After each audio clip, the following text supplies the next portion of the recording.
Hey folks, so I haven't done a lot of Counter-Strike content on this channel because I've mostly been focused on publishing Counter-Strike related content elsewhere to kind of earn some type of income. And so I don't really use the channel to do too much CS stuff anymore. But something came up today and I just want to give my initial reactions to it because I don't think that I'll maybe write anything or anything like that elsewhere for this particular topic. And so I'll probably do more videos like this on things I don't see myself doing content elsewhere for.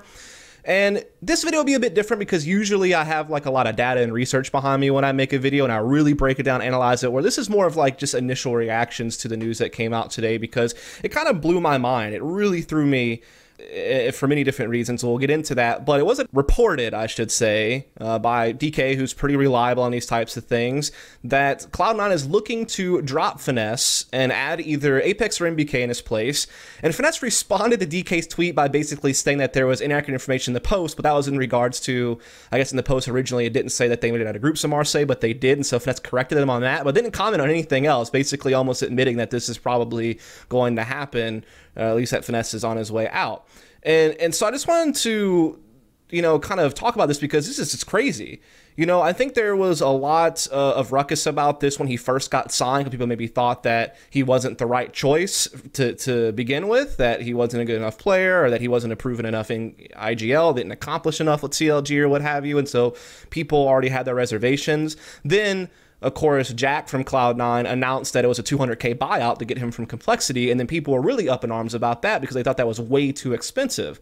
And that is a big price tag, there's no doubt about it, but when you think about the context of the situation, the fact that he had just signed a contract with Complexity and was maybe only 1 month into the contract, and depending on how long he signed for, he may have had at least 11 months left on that contract, unless he signed something super short term, in which case, if he's 11 months left on this contract, it's a 1-year contract, and he's making a decent salary since Complexity has more financial backing now, so probably can pay competitive salaries to the other top orgs. There was probably 6 figures left of salary left on that contract, and not only that, but Complexity were going to be put in shambles because remember, there's no Captain Hindsight here. They didn't know that Stanislaw and Shazam were going to be available to them at the time that they lost Finesse. They were going to go right back to being in a really poor spot because Finesse was helping them. He was bringing structure to the team. They needed an IGL. They didn't really have one that was of, any real value. And so when they were losing Finesse to Cloud9, they knew that was going to set them back big time. So of course they're going to put a price tag on Finesse. And you also take into account that other players demand far higher buyouts than this probably, like, Stewie's buyout by SK, or when Nico got bought out by FaZe, or some of these really big names have way big numbers attached to their buyouts. And so 200K is crazy, but only because all buyouts in CSGO are crazy. And it's still far below probably what bigger names demand. Especially if it's true that like Flamey and Simple Spouts SK were maybe even in the $1 million range for both of them or something like that. So you got to take that all into consideration. But let's forget about that, right? Because I think that's a separate topic about whether or not he was the right pickup in the first place. Because I think that a lot of pundits, including myself, thought that Cloud9 did need an in-game leader, that they were at a point where, yes, they had the firepower to get big results here and there if they were on form, but if they wanted something more consistent and sustainable, they probably needed some more structure. They probably needed a true in-game leader, that they were kind of maybe exhausting the resources of what they could accomplish by having just a star player be an IGL and kind of call around him or play a looser style that was kind of on its way out. A lot of teams are struggling to make that type of system work. And Cloud9's results after the major certainly indicated that they were struggling to match the results of E-League Boston anywhere else after the fact. And I think they had like one really good result at Katowice, which wasn't even really good. They just, got top 6 and they did something, pretty good. So I think you have to kind of think that, yeah, that was a problem. And so they needed an in-game leader. It seemed like could be the solution to bring a new system, bring tactics, bring more structure to the team.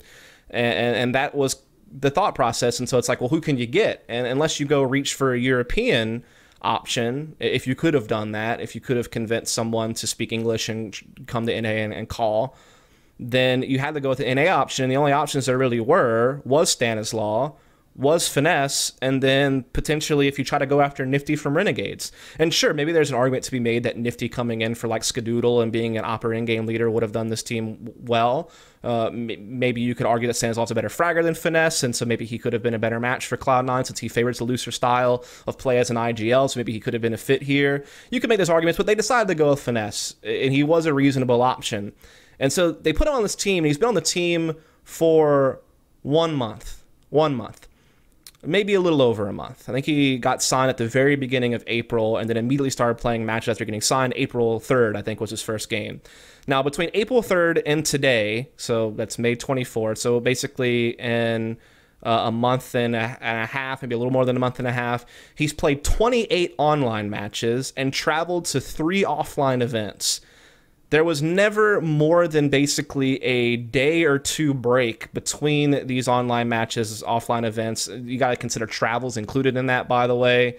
So my point would be, is when did Finesse ever have any time to implement anything really? You know, it's pretty much one of the things where he had to plug and play because he was playing basically 2 to 4 online matches a day, almost every day since he joined, up until he traveled to play some offline events with the team, which basically the first event he traveled to was Marseille, which was really only 15 days after he got signed, which they did get out of groups there, including beating FaZe to do it. So he actually did kind of make something happen. Obviously, the Gambit loss was very disappointing, but at least he got them out of groups and they beat FaZe to do it. That's pretty solid. Then at Sydney, they only got eliminated by FaZe, which wound up winning the whole tournament. So yeah, it's disappointing they lost to Tyloo there in a series and had to even play FaZe like on the lower end of things, but still, getting knocked out by FaZe isn't really that bad considering the situation. And then at EPL finals they just got back from, they lost the best of 1 to FaZe, which came off of a win at Sydney. And then they lost to Heroic, and that was a rough. An 0-2 loss to Heroic, given the Heroic situation, definitely is disappointing. The loss to Tyloo and Sydney was disappointing. So 2 disappointing best of 3s, basically, or 3 if you include the Gambit one. So yeah, they definitely weren't getting results, but again, I don't think Finesse had any time to do anything with this team. So I think that if you did make the decision to make Finesse your choice, forgetting all the other things we talked about earlier on whether there was better options or whether you paid too much or what have you, if Finesse was indeed your choice and you thought he was worth the buyout and you made that decision to get him, I don't think you gave him a fair enough chance here. I don't think there was any time for him to bring anything to this team. I don't think he had any time to go over strats, really, or to do any type of real practice. Like, yeah, sure, you can practice a little bit between matches when you're at an offline event because you have practice rooms. And yeah, sure, you can practice during the day before your online matches. But there was never a point in time where he could fully focus on really like revolutionizing the team, so to speak, right? Because you kind of have to play to what the team's already comfy with because you're at the tail end of these ECS and EPL seasons. You need wins to qualify for the LANs. So if you try to make big changes, it might take a while for people to adjust to those changes, and then you're sabotaging maybe your chances at performing well in your online matches to qualify for the finals for EPL and ECS. So it's risky to try to make big changes in those situations because it's at the tail end of the season, not the beginning where you have a little bit of flexibility. It's at the end, and they were on the bubble, I'm pretty sure, for some of this stuff. So they had to make sure they performed to get the spots. And then once you're at LAN, you're already in the thick of things at LAN, and you're trying to have your best chance to win the LAN, not try to change things and practice and stuff like that. You're trying to win. And again, he played in 3 offline events in the span of basically a month and a half. So they're just, I think they did not give him a fair crack at it. I think if you would have given Finesse a week or 2, which they were about to have, by the way, because they weren't going the Star Ladder, they weren't playing in DreamHack Austin, so they basically had a 2-week break period between when they left EPL finals and when they would be going to ECS in London. And that would have been the perfect time to have like a 1 or 2 week long boot camp, really grind out some changes to the team, really bring something to the team, and just try it out and see what happens at ECS and maybe the upcoming events. And then make your decision on whether or not this new system Finesse is bringing was really going to help the team out or not.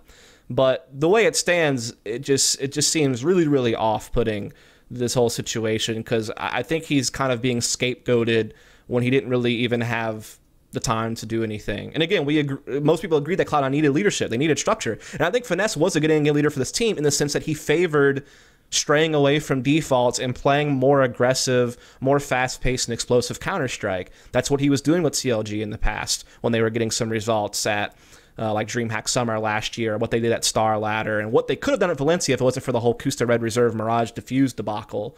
They might have, had a semifinal run there and maybe done something even more at that event as well. And then, of course, they tapered off afterwards, but that's because, things were falling apart. And he didn't have nearly as many tools on that team as he has on Cloud9. Like Ethan and Ricky were good pieces, sure, but other than that, I think he was really struggling to have pieces to do much with that team. So I'll just kind of leave it at that. So this is definitely something I think that they should have given him more time. Now, let's say you are going to remove FNS, though. That is your idea. Now, apparently the options are Apex and MBK, and I don't get how this makes any sense, because you're still not solving any in-game leader problem, unless Tarek really wants to go back to in-game leading, and you're really banking on the fact that a looser style of Tarek will still get you where you want to be, which seems rough unless like everyone goes off on this team and has like really sick performances, and you try to basically be another version of Mouse Sports and FaZe that relies on just a shit ton of firepower and playing looser Counter-Strike and more explosive Counter-Strike and somehow making that work in a way that's sustainable, which no one's really doing right now. Mouse did it for a little bit. FaZe, of course, did it for a while, but they had even more talent than Cloud9 has. And they actually do have Kerrigan, who is a capable in-game leader, to add to it, whereas you're relying on someone even less known as an in-game leader on this team to do that almost very same thing. So, I don't know. Like, I guess MBK was in-game leading G2, and so maybe he has some type of in-game leading he can try to bring to the team, but he's not really a proven in-game leader either. He's only dabbled in it a couple of times. I think MBK is a valuable player, and he's definitely a better fragger than FNS, and so if you're doing a one-to-one there where MBK is going to in-game lead, yeah, he'll probably produce more kills than FNS will in the server, and that'll increase overall firepower of the team, but whether his leading will be any better or what have you is kind of a big question mark. And then if you go with Apex, then yeah, you pretty much are just relying on Tarek in-game leading again, and then you just have Apex coming in as kind of like another big rifling piece. And I guess you could just have Tarek in-game leading and MBK be like a support player. And that is something that I think could be somewhat valuable, though, because I do think Cloud9 has this problem where they have too many aggressive prone riflers, and it means that someone's out of place. Like, in theory, all of Tarek, Automatic, and Rush would be great entry fraggers, and they've proven that on either older versions of Cloud9 for the cases of, Automatic and Tarek, and then Rush has proven that on Optic, and Tarek proved it on Optic to a degree as well when the two were playing together on Optic when they were doing really, really well before Stanazol left that team, and then it kind of all fell apart in 2017. So I do think that does put a player out of place when, one of Rush, Tarek, Automatic has to play like a lurk role instead of being more of an entry player. Though I think Automatic did have success doing it on TSM back in the day, and it seems like Tarek is pretty versatile to be able to handle it. And it seemed like they were trying to put Rush in more entry roles with FNS on the team, so it seemed like they were trying to go that direction anyway. But it does just seem like you have too many aggressive riflers, and so maybe bringing in MBK to be more of a peripheral support player does mean that someone like Tarek can maybe go back to being aggressive, or maybe you keep Rush being aggressive with Automatic, and then you kind of have, Tarek and MBK being, more peripheral players. I'm not really sure how you structure it. I just think that you're not solving any of Cloud9's biggest problems. Like, I think there's still a leadership issue on the team if you make this move. I think that you still have the issue of maybe having too many aggro riflers on the team at the same time, depending on who they get between Apex and MBK. I think, you still have to worry about Skadoodle a little bit, because I think he has really had his struggles on this team.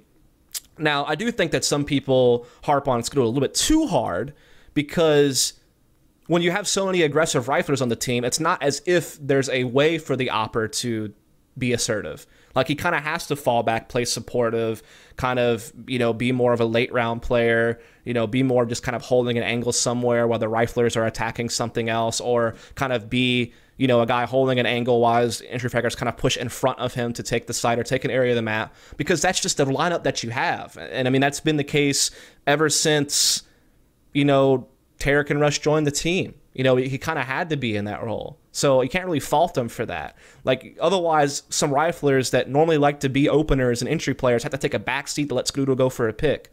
And it just, the way the team's formulated, I don't think that it ever made sense for Skadoodle to be anything more than kind of a support opper. And he's also really good, no matter what his stats are overall. He is damn good in 1vx situations, or if you put him in a 2v3 or 2v4 with a teammate, he's the perfect person to have in the situation. He's really good at closing down rounds and making good decisions in clutch situations. And he might almost be a better support rifler just for that very reason, to be really good in clutch situations or something like that. So I do wonder about that a little bit. But I think on a different team where he was the focus of the team and his in-game leader was encouraging him to go for picks, and he had riflers on his team who were willing to take a back seat, not as many aggro riflers on the team, then maybe he could thrive a little bit more than he does. But it's not as, and it's also not as if he's been like a complete boat anchor for his team. Like in matches where he's done poorly, and you might want to blame him for the loss or something like that because he had really poor stats. Like there's times where like Rush or one of your other star players will frag just as bad as him, if not worse. So I think it's really hard to scapegoat him in those situations. But I think I'm digressing from the point by getting more and more involved with Skadoodle. I think I just want to give my initial impressions of the fact that I think that, you know, yeah, you can debate whether finesse was the right option from the get-go. Yeah, you can debate whether or not the buyout was too much. You can definitely make points that there was maybe better options in finesse. Certainly, I'll entertain those, and I think that you could make arguments for other people. But I think you could make an argument that finesse was a decent choice. And I think that in that case, or regardless of that case, if finesse was the option, which he wound up being, I think you had to give him a real chance at it, like a fair chance at it. And I don't think having him on the team for basically a month and a half and not giving him any time to implement anything or really drastically change anything or really try to, you know, see his vision through, I don't think that that's fair to just dump him and scapegoat him at that point, because I think that Cloud9 has other issues outside of finesse maybe not having the best fragging, and that is that I already talked about the aggressive rifling situation, the, you know, opting situation with Skadoodle. You know, you can go a couple different ways with that. There's other more prominent issues I think the team were facing than finesse, you know, per se. And I think that, you know, you don't even know what finesse could have done if he had time to try to maybe figure out a way to use the pieces better and create a system that worked for the team. Now that they are looking for a replacement for finesse, though, even if you're looking for a replacement at Terrace in-game lead, I don't know that these options make a lot of sense, especially if you do like some kind of combo deal where you got both MBK and Apex and you cut finesse and someone else. Like, I'm not sure who it would be, maybe Skadoodle. Then you have a primary opping problem. I think a better solution is just like, if you want an in-game leader, then bring in Nifty and replace Skadoodle or something like that. Then you would also replace finesse with, I guess, maybe Apex or MBK. It doesn't matter. It depends on what you want to do role-wise. But I just think that no problems get solved here, and I almost feel like Cloud9's panicking because the results aren't coming in. And I don't even know that this is the best decision. Also worth noting that almost no European import to an NA team has ever worked long-term. It's almost not happened. Like, Cirque might be doing that finally with Energy, but in almost every other case, it winds up crumbling short-term pretty quickly. And so you got to think about that as well because of cultural issues, language barriers, you know, you're a guy being away from home, he's having to live in an A, all the issues that come with that. So yeah, these are just my initial reactions. Maybe I'll do a more detailed video once the move is actually made and we know who's actually coming in. But yeah, just wanted to give my thoughts. Thanks.